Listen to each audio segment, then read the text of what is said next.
To life, love and happiness. Yes, to life, love and happiness. Hello Ken. We want to speak with you about Retsogile first, the trust and permaculture. When was started the project, the Retsogile project? Officially March 2015. Okay. Yeah. Little bit more than 1 year. Yeah. Okay. Okay. And how did you met permaculture? Charisse introduced me to permaculture about 4 or 5 years ago. Ah, okay. I had the farm. We were together. We were partners, and she started developing the farm, and then came up to permaculture, and that's when we started. Okay, you had the farm since how many years? 26 years now. Ah, 26 years. Okay, you was farmer, organic farmer? No. No? No. You just a little garden? Or? Yeah. Okay. And I just wanted a place in the bush. Yeah. I didn't want to live in the cities. Okay. Yeah. And I don't like my neighbors nearer to me than 3 kilometers. You know, neighbors must be 3 kilometers away, not 3 meters. Yeah. Okay. Yeah. What means the name Retsogile? We stand up and work. We are standing, we are getting to work. Ah, okay. Yeah. Okay. And in which language? Sipedi. Sipedi? Yes, northern Sotho. Ah, okay. Yes, a local black language. Okay. Okay. Did you try other project before? On the farm? Yes. No, just the timber. Just planted all those trees, those pine trees and blue gum trees. Okay. Yeah, between 20 and 26 years ago. Okay. It was my pension. Okay. You plant some tree. All those pine trees. Pine trees. That you came through at the gate. You plant a lot, yeah. Well, Okay. 60,000. 60,000. Trees all you in plant all. 60,000 pine tree. Yeah. Okay. All in all. Okay. Yeah. For why? For my pension. It's much better return than putting money in a bank. Ah, okay, okay. Much better return. Now you sell the tree? Yeah. Or? Ah, okay, okay. Yeah, they come, they cut, we plant again. Ah, yeah, yeah. So we sequester carbon all the time. We manufacture oxygen all the time. Okay, yeah, and the country's got wood to build all the houses it needs to build. Yeah, it's for good. the poor. Yeah. It's a good idea. Yeah. 60,000, you say? Yeah.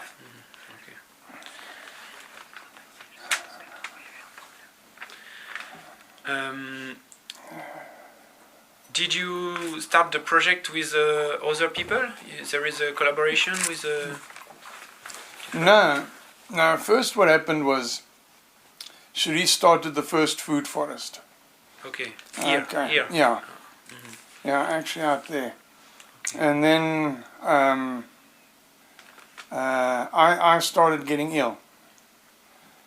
Sick. And I was battling to work and so forth and so forth. Then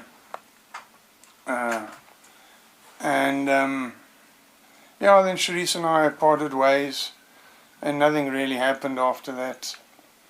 And then eventually I had to leave work before my retirement date because I couldn't work anymore. And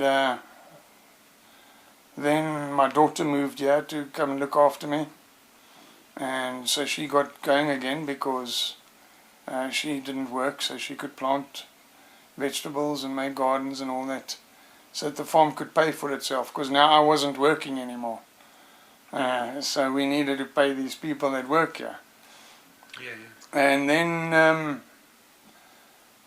I don't know how I got eventually to the trust, but I saw a need to train the local subsistence farmers, the black subsistence farmers in the rural areas because they were farming in the wrong method.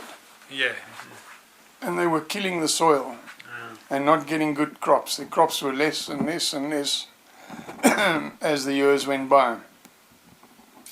Plus, I was trying to partner with the Permaculture Research Institute of Australia, and they needed a non-profit organization to be registered. We went to my attorney, my lawyer, and he looked at what I was wanting to do and he said a trust is better. Yeah, the type of organization, Yeah. trust. Okay. Was better because... Like a foundation. Yeah, because that could be registered as a public benefit organization, which makes this the trust tax exempt, and any monies donated to the trust is tax deductible. Oh, okay. And I hadn't planned on giving all my assets to the trust. I had planned on leasing half the farm to the trust because I wanted to keep the farm for my grandchildren. Okay. And then eventually I just decided just to give everything I have to the trust. That's the farm, all my money, the trees, everything. And keep my children as trustees, and Lena and her daughter as trustees, and a third party, which is Shirley Cooper. You'll meet Shirley. And trust that they will look after the land, that's all. If my children didn't like it, then they didn't have to be part of it. But I don't believe that it's incumbent on any person that they have to leave their children all that they own. Because that makes for lazy children. That makes for lazy children. Because they just stand around waiting for you to die. Because they know they're going to be alright when you die. So now I make my children work. And I make them, if they want to enjoy this piece of land, to go out there and do good. Teach those people how to farm for free. Don't charge them. Charge the rich people, but the poor people, you've got to just teach them for free. And that's how Retsogile started. On top of it, Lena's husband, Sam, Retsogile, and my family have been together for over 30 years. My children grew up on Sam's mother's back, as we do here in Africa. To this day, my children still love chicken heads and feet and chicken intestines, which is pretty standard food for black people. Okay. Chicken intestine. Yeah. Mala. And heads and feet, monatla. Or walkie-talkies, as we call them, as white people. And I felt I owed them something because I hadn't paid them what I could or what I would have liked to have paid them through those 30 plus years. There's a big disparity in salaries in the country, and I felt this was a way that I could give them something as well, because they helped me get to this, as well as the fact of apartheid, which was the political system we had here, the white people had, where the black people were left out, second-class citizens, so forth and so forth. That helped me as a white person get a very good education, get jobs that were only reserved for whites, and to get to where I am here, be able to educate my children very well, be able to bring my children up in a good standard. So I felt, as white people we got away here for free. They didn't punish us. And I felt maybe we should give back willingly. And so I gave everything I own to the trust. 2.2 million rand farm, R1 and R1.5 million worth of timber and 800,000 rand cash. And when I die, the trust gets another 500,000 rand cash. Okay. Yeah. And hopefully those that are left behind take the mission forward and go out there and help those people, the poor people. Because, you know, even though we have a black government now, nothing's changed for those people. Nothing has changed. Ah, yes. Except they're just free to vote and free to move around. Mm-hmm. That's the only thing that's changed. But there is still big difference. Oh, big difference. Because the current government is a corrupt, thieving government. I mean, our president is facing 700 and something charges of corruption. You know? Millions and billions of money just goes missing all the time. So nothing's changed for them. And I just hope the people left behind make the change that I would like to see. Because that's what Mahatma Gandhi said. Be the change you wish to see. Sure. So that's Retsogile. Yeah. We're standing up. We're getting to work. Let's go. Yeah. Yeah. Okay. And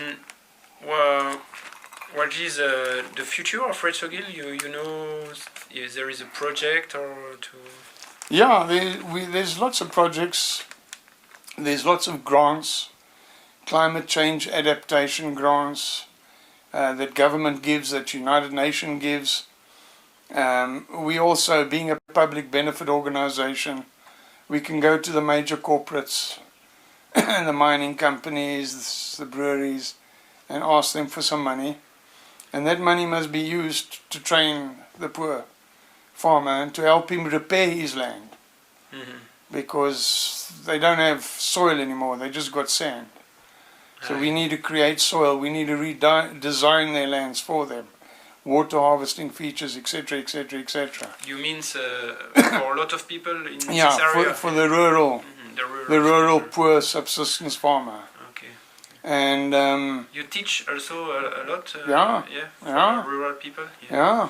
Lena does all the teaching in their language. So they don't even have to translate from English into their language. And then we want to put food gardens at schools. Because these are poor people and a lot of the children go to school hungry. And there is a government feeding scheme, but it's like bread, maize meal porridge, basic food, peanut butter, and artificial nachi juice.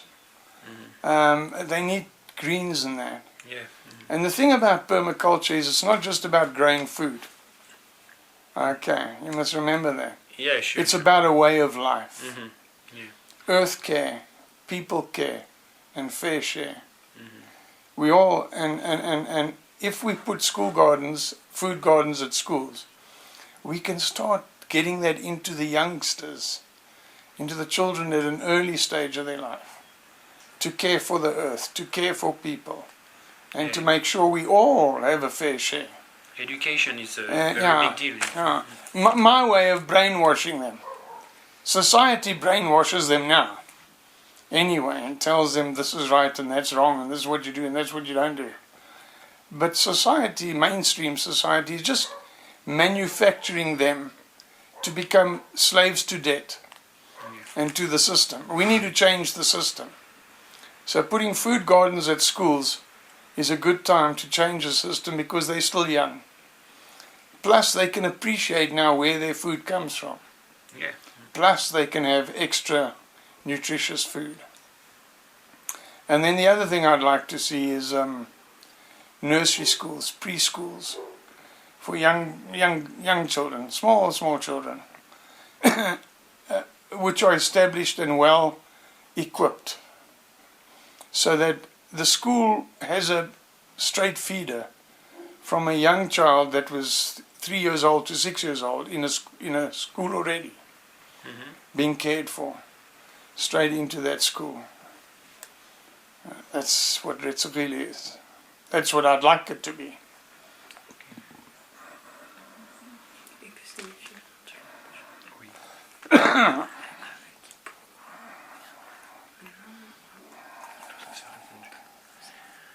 And now maybe you can speak us about your life. About my life. Yeah, the different steps. It's been a good life. Yeah, It's been an interesting life. Yeah. No regrets. I was born in 28th of June 1955 in Springs, which is a gold mining town in Gauteng.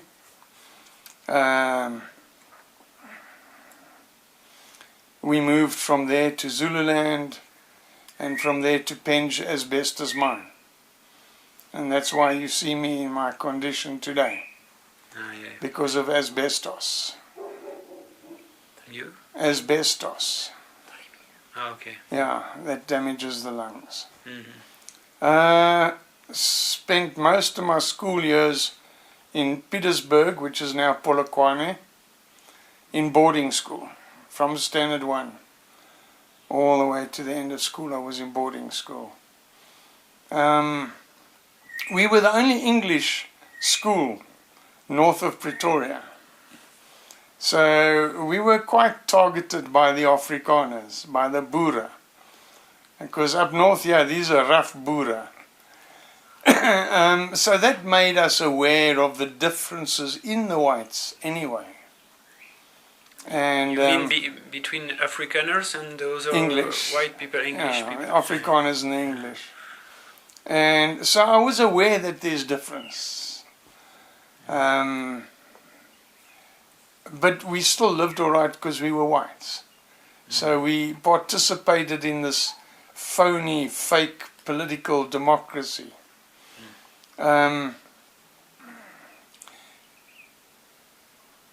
I would have finished school in 1972. But in 1971, in Petersburg, a friend of mine from school, we were being naughty, breaking street lights. A policeman, a white policeman, pistol whipped him to death. And his partner pistol whipped another friend of mine into intensive care, hitting them with their guns, because we were breaking street lights. I never went back to school after that day, because I realized that we need to do something. And so then I became very politically aware and very politically active and anti-societal active. Because to change the system to... Yeah, because that kind of shit can't carry on, you know. At the same time, we had conscription.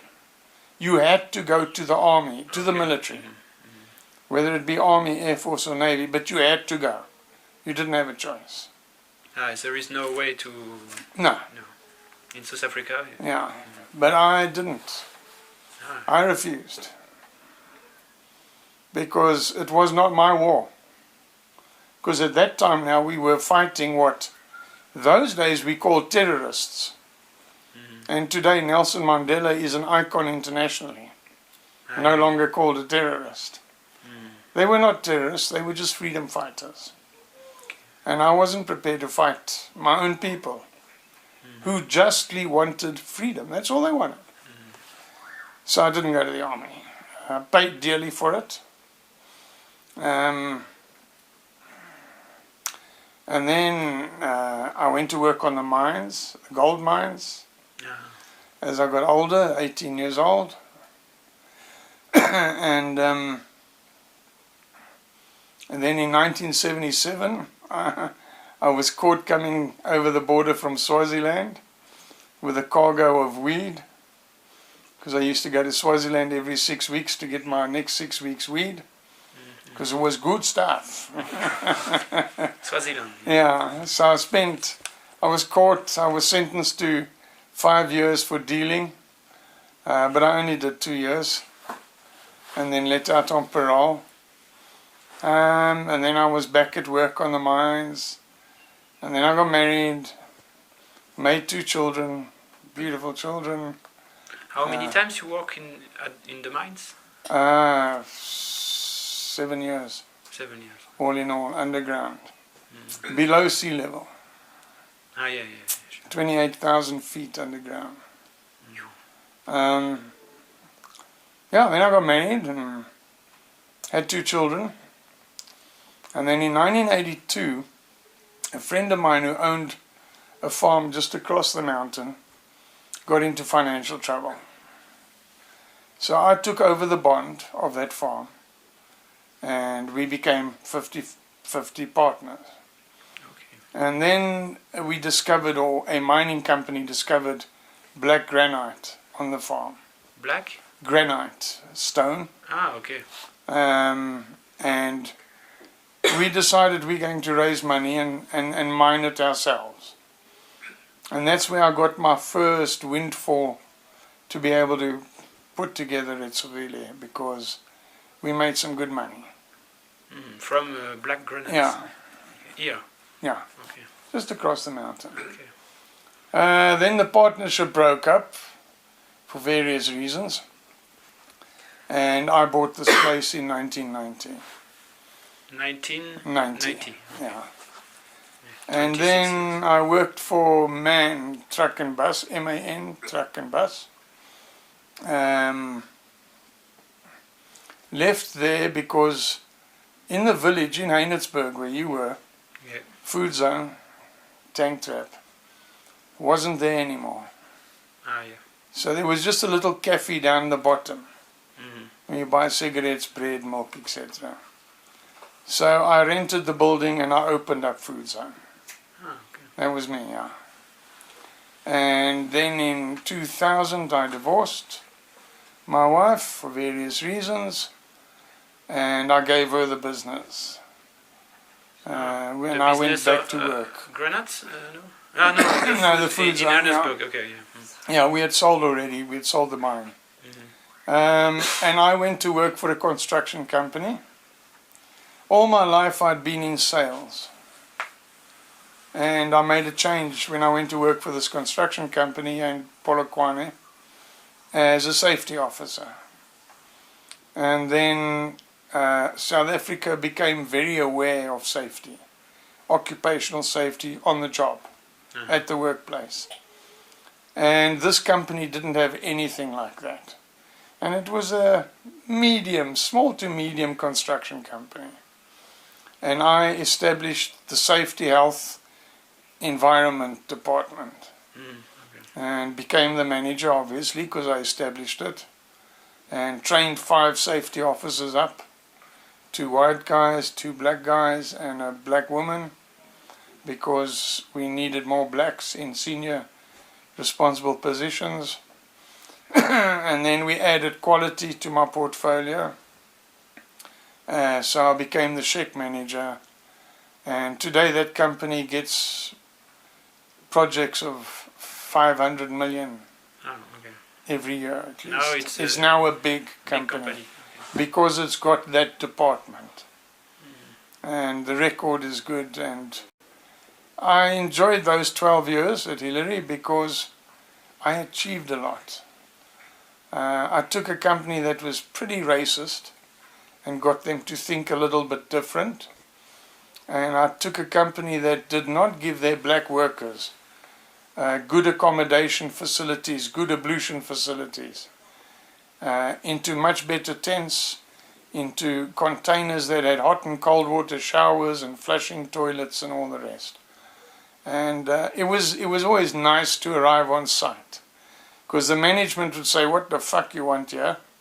And the workers would say, "Hey, Mr. Safety, I got this problem, I got that problem," and we sorted out.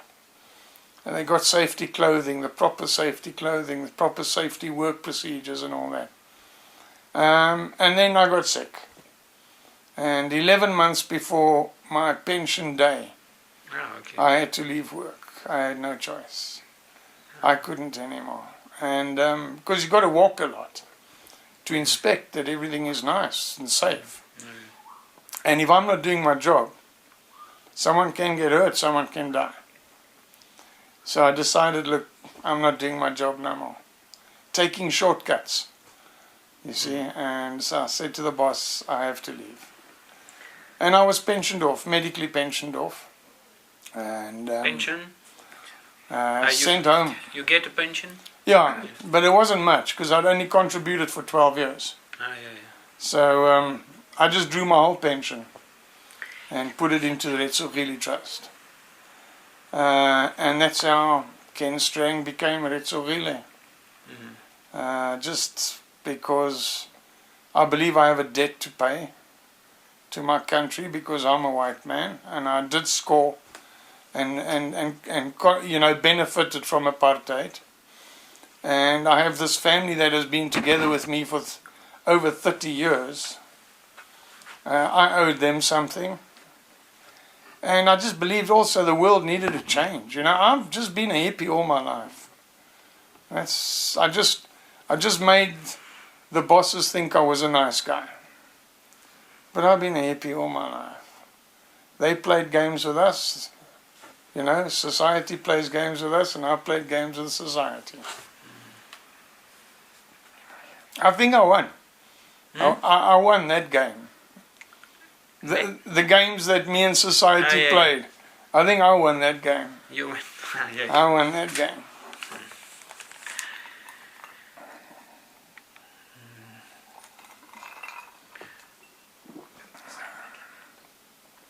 Did you spoke to us about you see amiante the toxic things for the lungs? Yeah, well, it's asbestos fibers from when I grew up on the asbestos mine. My mother and my father also died with lung problems. And then I was on the gold mines, so it's silicosis, the dust from that rock. And then good life, eh? You know, I've had a good life, you know, I haven't been the best boy. And in South Africa, when we smoke weed, we'll take a bottle, we'll break it off there, and we'll fill that with weed. And so you're getting this hot air going in straight away. So I damaged my lungs as well. So it's 50-50, yeah. And you fall sick, there is how many years? Oh man, about 2007. I started feeling the first symptoms. Yeah. But before, it was okay? No, I was always the fittest guy. I was always... People used to call me the oldest teenager on the block. Because I would still be playing with children and running around, and I was always fit. Full of energy. Yeah, yeah. And then my energy levels just went down and down, and now you see me between my chair and my bed, and that's it. But yeah, talking about toxic, this whole planet is toxic. Yeah. As human beings are a parasite on this planet. We need to change that. Yeah, we miss some awareness. Yeah, we've lost touch with nature. And the minute that any of us lose touch with nature, we actually lose touch with reality. And the people in the cities, they've lost touch with nature. I mean, they're eating rubbish. The food you buy is not food anymore. You know, it's scientifically modified, genetically modified. It makes its own poison. The air that we breathe. Well, in the cities, yeah, I breathe good air because I planted trees. But yeah, no, we are toxic to this planet, and we need to change that. Yeah, sure. Yeah. What do you prefer in life? Sex, drugs, and rock and roll. Okay. Good answer.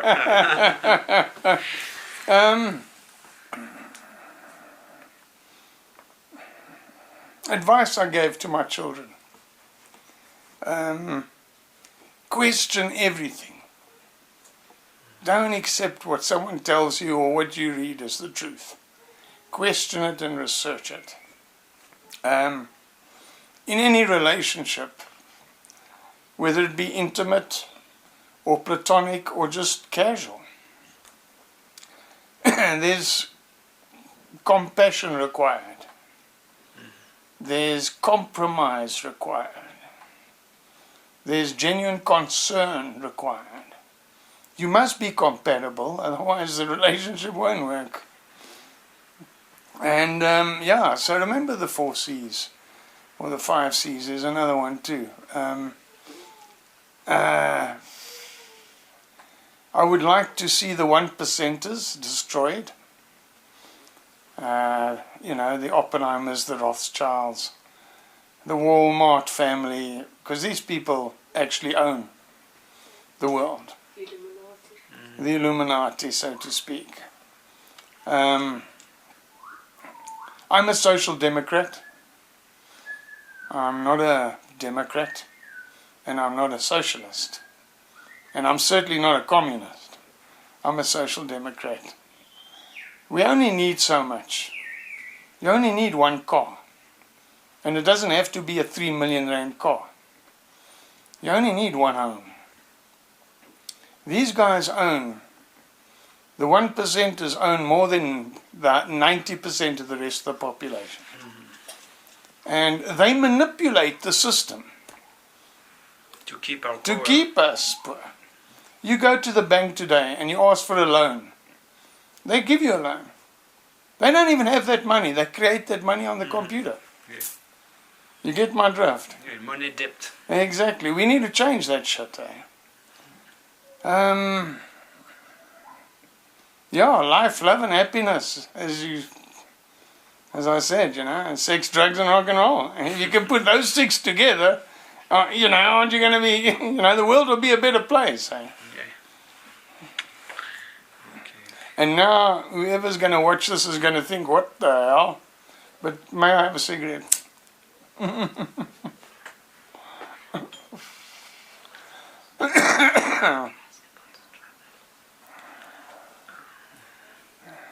Did you travel also out of South Africa? Only, I've been overseas once, which was to America. I went there on business. The company I worked for sent me there for training. So it wasn't really a holiday trip. But I've traveled extensively Southern Africa. Okay. Namibia, Botswana, Zimbabwe, Mozambique, South Africa, Swaziland. Okay. Very extensively there. My favorite place in the world, other than my home obviously, is the Kalahari Desert. Okay. It is just, there's no place like the Kalahari. It's just so beautiful and so exciting and so wild. They don't have fences in the Kalahari. When you sleep in your tent, you hear the lion walking around your tent, the elephants walking around your tent. So yeah, no, that's my favorite place in the world. Why should I travel before I've even seen my own home? There's so much here in Southern Africa. Why do I want to go to Europe? Yeah, sure. If I go to Europe, it's to see the buildings. Really. And maybe to experience the continental way of life, the Spanish and the Italian, because they seem to know how to enjoy life. Yeah, that's so I haven't traveled much overseas now. And I don't have an inkling to. It's called carbon footprint. Ah, yeah, sure. You know, it's called carbon footprint. And we all should watch our carbon footprint.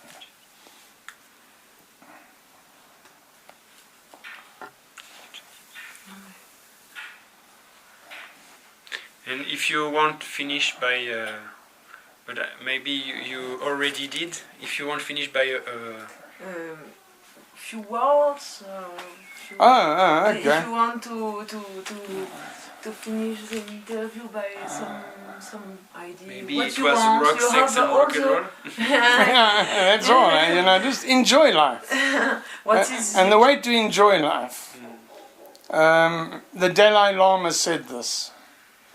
He said, live a just and honorable life. Then, when you get old and you look back, you can enjoy it again. But if you live a bad life, unjust and dishonorable, and you harm people and all that, unless you're a fucking psychopath, you can never have memories, good memories. And I have brilliant memories, beautiful memories. And listen to music. and listen to the words of the music. And I'm not talking about rap crap and rap music, and I'm not talking about this heavy rock, heavy metal music. That's bullshit. That's not music. Listen to poets who sing.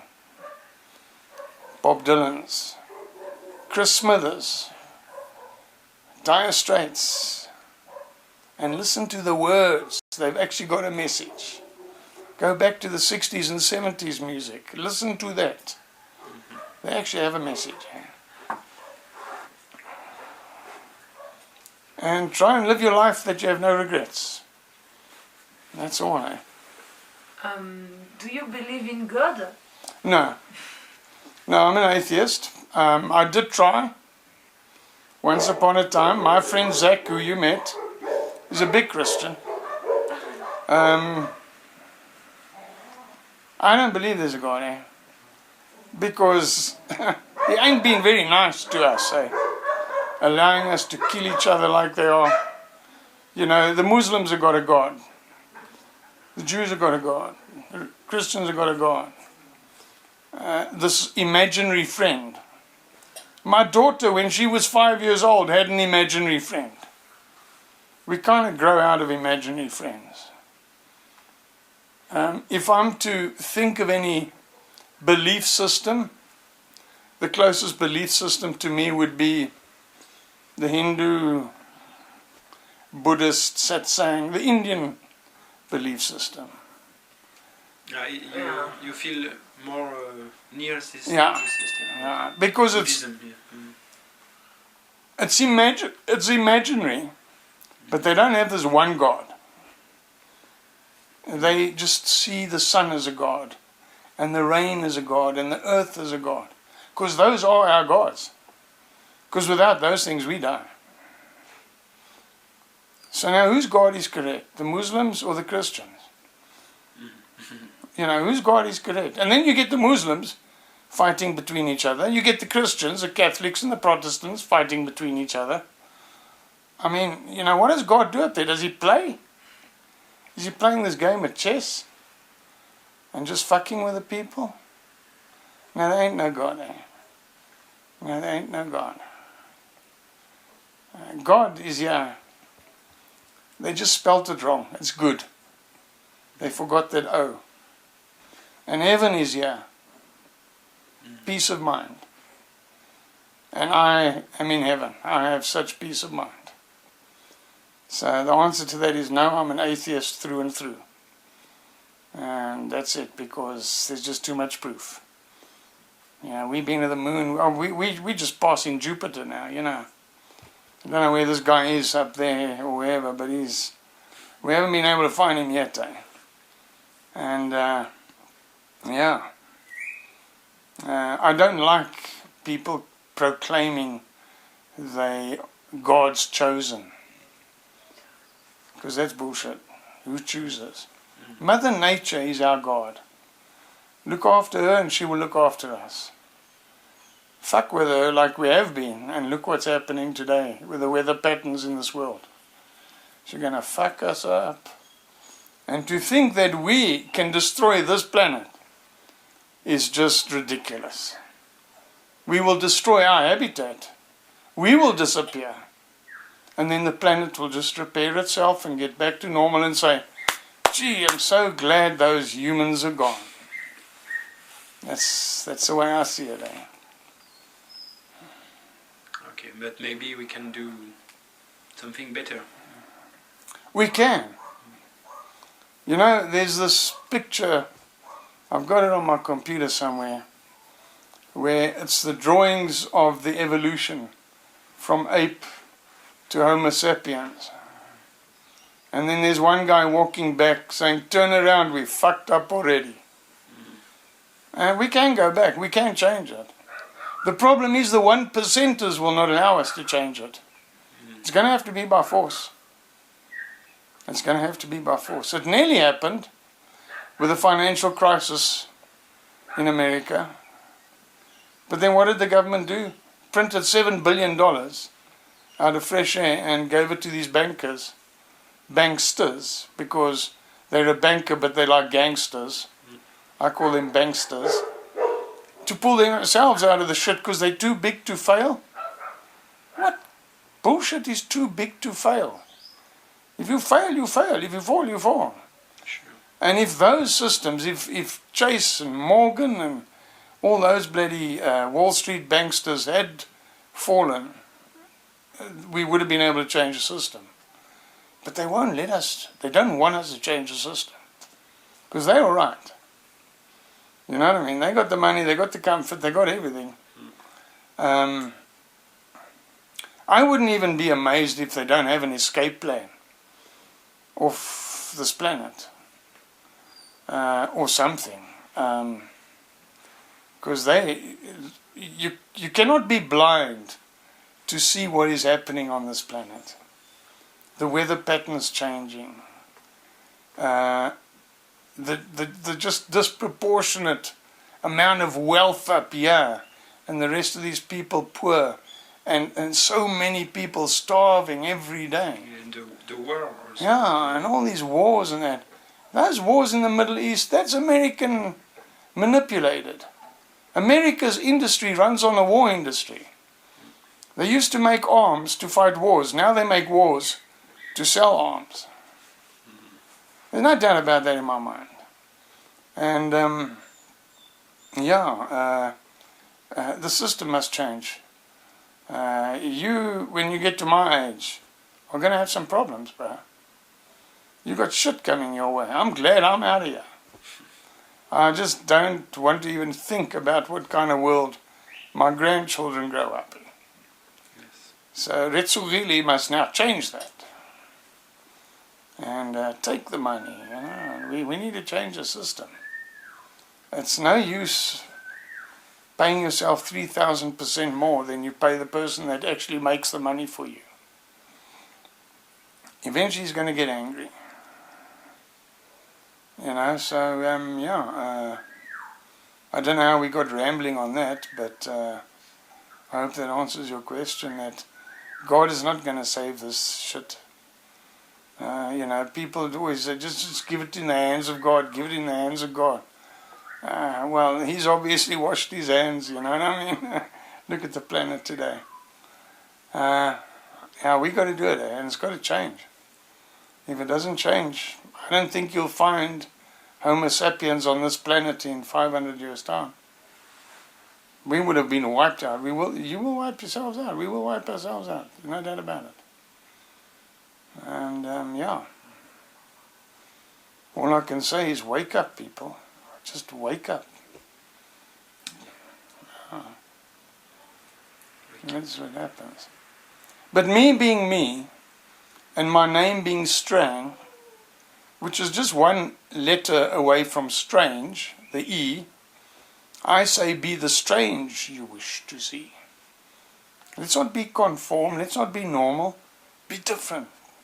So be the strange you wish to see. Diversity is what makes life exciting. Yeah. Not sheeple, all just follow the shepherd. And that's what they want us to do. And thank fuck I'm out of here. Done my time.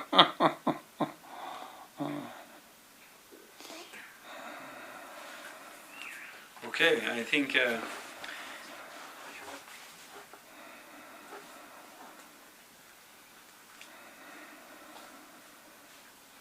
in closing, I would like to say, watch what you eat. watch. What you eat. Yeah.